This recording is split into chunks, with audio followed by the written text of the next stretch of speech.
এই ড্রোনের নাম হচ্ছে বাড়ি সবুজ ড্রোন। এটা বাংলাদেশ কৃষি গবেষণা এবং সবুজ আমরা দুইজন মিলে আমরা হচ্ছে দুই প্রতিষ্ঠান মিলে এই ড্রোনটাকে তৈরি করা হয়।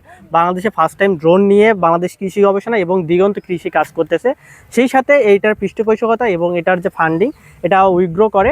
সেই সাথে এই উইগ্রো মিলে এবং বাংলাদেশ কৃষি গবেষণা এবং দিগন্ত কৃষি এই তিনটা প্রতিষ্ঠান মিলে আমরা হচ্ছে বাংলাদেশের কৃষকদেরকে কীভাবে ড্রোনের মাধ্যমে সার্ভিস দেওয়া যায়।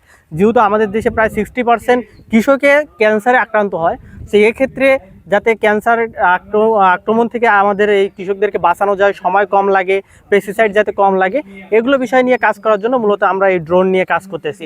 আগামীতে কীভাবে বাংলাদেশের প্রতিটা কৃষকের কাছে ড্রোন সার্ভিসটা আমরা পৌঁছে দিতে পারি সেই বিষয়গুলো নিয়ে আমরা কাজ করে যাচ্ছি। তো বাংলাদেশ সরকার যদি এই ড্রোন আমাদের কৃষকদেরকে সার্ভিস হিসাবে ব্যবহার করার যদি অনুমতি দেয়, তাহলে আমরা সারা বাংলাদেশে 495টি উপজেলায় আমরা এই ড্রোন সার্ভিসটা পৌঁছে দেব কৃষকদেরকে। সো এটা হবে আমাদের, যেমন বাংলাদেশে কম্বাইন হারভেস্টারগুলো আছে, ঠিক এই হারভেস্টার মেশিনগুলো যেভাবে কৃষকদেরকে সার্ভিস দিচ্ছে ধান কাটার ব্যাপারে, সো ঠিক সেমভাবে আমাদের এই ড্রোনটাও কিন্তু বাংলাদেশের ফার্মারদেরকে সার্ভিস প্রোভাইড করবে।